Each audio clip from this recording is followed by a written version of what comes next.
नमस्कार, नवभारत टाइम्स में आप सभी का स्वागत है। आपके साथ मैं हूं वीरेंद्र त्रिपाठी। एशिया के दो बड़े देश हैं, चीन और भारत। दोनों में दशकों से विवाद चलता रहा। चीन भारत का पड़ोसी भी है और प्रतिद्वंदी भी है। अपनी विस्तारवाद की पुरानी नीति पर चलने वाला चीन के दुनिया के 22 देशों से विवाद है। चीन अपनी इस आदत को बदलने को तैयार नहीं है। पश्चिमी देश भली भांति इस बात से वाकिफ है कि अगर ये दोनों देश एक साथ एक मंच पर आ गए तो इनसे बड़ी महाशक्ति पूरी दुनिया में नहीं होगी।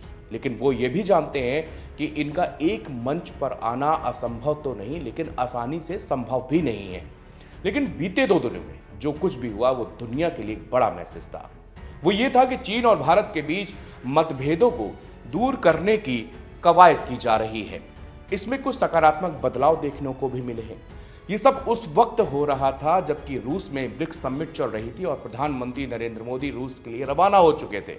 वो रूस के कजान शहर पहुंचते ही चीन ने भी भारत की बात पर मोहर लगाते हुए कहा कि पूर्वी लद्दाख पर एलएसी विवाद पर हम अपनी अपनी पुरानी स्थितियों पर लौटेंगे। दुनिया भर के एक्सपर्ट्स कह रहे हैं कि इस दोस्ती के पीछे रूस है। रूसी प्रेसिडेंट पुतिन ने ही चीन पर दबाव बनाया, तभी चीन माना होगा। जब तक हमारे पास इसका कोई ठोस सबूत नहीं होगा तब तक हम इसका दावा नहीं कर सकते। लेकिन ये एक्सपर्ट्स का अपना एक ओपिनियन जरूर हो सकता है। अब ब्रिक्स समिट से एक तस्वीर सामने आई है। वो तस्वीर अपने आप में कहानी बयां कर रही है और मेरे स्क्रीन पर आप देख सकते हैं वो ये तस्वीर है। कई तस्वीरें आजीवन के लिए अमिट हो जाती हैं। ऐसी तस्वीरों को हम लोग ऐतिहासिक शब्द देते हैं। ब्रिक्स समिट के दौरान डिनर का आयोजन किया गया। डिनर पर ही म्यूजिकल शो भी था। जब इस तरह के वैश्विक आयोजन होते हैं तो इसमें बारीक से बारीक चीज़ों का ख्याल रखा जाता है। प्रोटोकॉल का ख्याल रखा जाता है। कौन नेता कहाँ बैठेगा, किस तरफ बैठेगा, इन सब बातों का बहुत ही बारीकी से परखा जाता है। डिनर के दौरान बीच में राष्ट्रपति पुतिन बैठे हुए हैं और इनके एक तरफ जिनपिंग बैठे हुए हैं और दूसरी तरफ प्रधानमंत्री नरेंद्र मोदी बैठे हुए हैं। ये तस्वीर भले ही बाकी देशों के लिए एक आम तस्वीर हो, लेकिन इन 3 देशों के लिए, चीन के लिए, रशिया के लिए और भारत के लिए ये तस्वीर काफी अहम बन जाती है। ये तस्वीर क्यों अहम बन जाती है और इसके दूरगामी परिणाम क्या हो सकते हैं, ये मैं आपको बताऊंगा।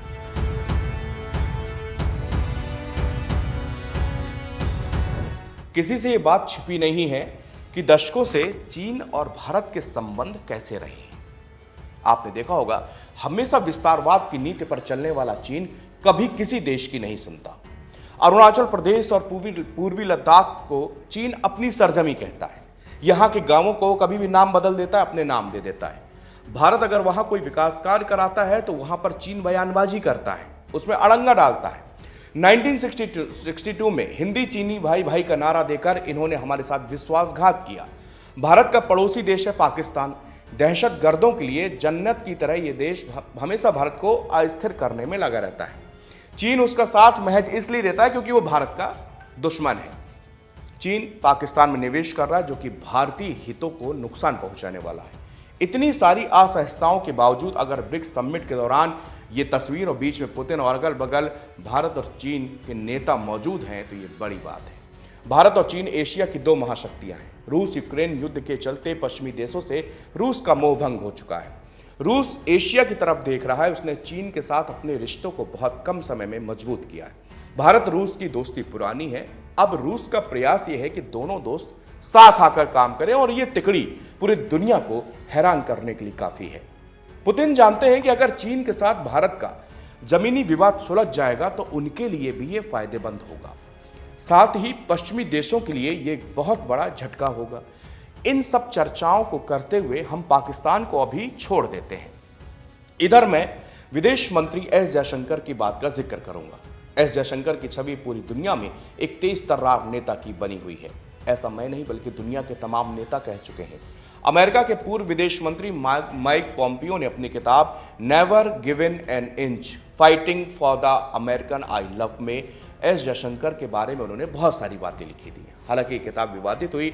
इस किताब में पूर्व विदेश मंत्री सुषमा स्वराज के लिए गलत शब्द का प्रयोग किया गया था। एस जयशंकर ने इसकी कड़ी आलोचना भी की थी।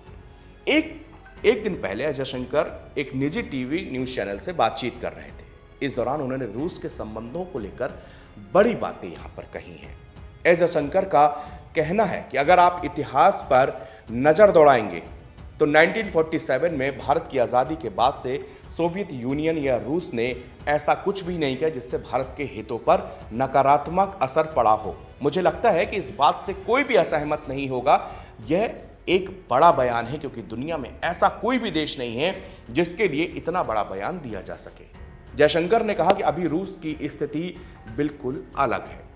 पश्चिम के साथ रूस का संबंध पटरी से उतरा हुआ है। अभी एक ऐसा रूस है जो एशिया की तरफ ज्यादा झुकाव रख रहा है। ऐसे में हमें खुद से पूछना चाहिए कि रूस अगर एशिया की तरफ ज्यादा झुक रहा है तो एशिया में क्या उसके पास और भी ज्यादा विकल्प नहीं होने चाहिए? और एक एशियाई देश के रूप में क्या हमें एशिया में कुछ ऐसा नहीं करना चाहिए जो हमारे राष्ट्र के हित में हो? ऐसा जयशंकर ने कहा, जो कि बहुत अहम है। आगे वो कहते हैं कि स्पष्ट है कि रूस के पास प्राकृतिक संसाधनों की भरमार है और दूसरी तरफ भारत को विकास के लिए इन संसाधनों की आवश्यकता है, जरूरत है। लोग रूस के तेल की तो बात करते हैं, लेकिन बात केवल तेल की नहीं है। कोयला, उर्वरक और मेटल जैसी कई चीजें हैं जो रूस के साथ आर्थिक संबंध बढ़ाने के कई कारण हैं। भारतीय विदेश मंत्री ने कहा, अगर आप यूरेशियाई भूभाग को देखें तो रूस, चीन और भारत 3 बड़े देश हैं। तीनों देशों के आपसी अंतर्राष्ट्रीय संबंध हैं। रूस हमारे लिए रणनीतिक और आर्थिक दोनों लिहाज से ठीक है। एस जयशंकर ने बता दिया कि रूस ऐतिहासिक, जियोपॉलिटिक्स, सामरिक और आर्थिक रूप से भारत के लिए क्यों जरूरी है। भारत और रूस के संबंधों को आप भरोसेमंद कह सकते हैं क्योंकि कई मौकों पर हमने आजमाया है और पाया है, लेकिन चीन को आप कतई भरोसेमंद नहीं कह सकते। अब पुतिन ही दोनों देशों के बीच विवाद खत्म करना चाहते हैं ताकि उनकी दुविधा भी खत्म हो जाए और अमेरिका सहित पश्चिमी देशों को झटका दिया जाए। अब यह तस्वीर पूरी दुनिया भर में सुर्खी बटोर रही है। एक तरफ एशिया की 2 बड़ी महाशक्तियां और बीच में रूस और यूक्रेन युद्ध के बाद में पूरे देश की कूटनीतिक परिस्थितियां बहुत तेजी से बदल चुकी हैं। इधर अगर हम दूसरे मिडिल ईस्ट की तरफ देखें तो यहां भी जंग चल रही है। Israel, Iran, Lebanon, Syria, Gaza, सब जगह इस एक युद्ध का माहौल है। अब ऐसी जिस समय पूरे विश्व भर में इस तरह के हालात बन गए हों तो ऐसे में एक मंच पर इन तीनों का आना जरूर एक बड़ा मैसेज देने की यहां पर कोशिश की जा रही है और ये कहीं ना कहीं सीधे तौर पर रूस की अमेरिका को लेकर चेतावनी भी है। धन्यवाद।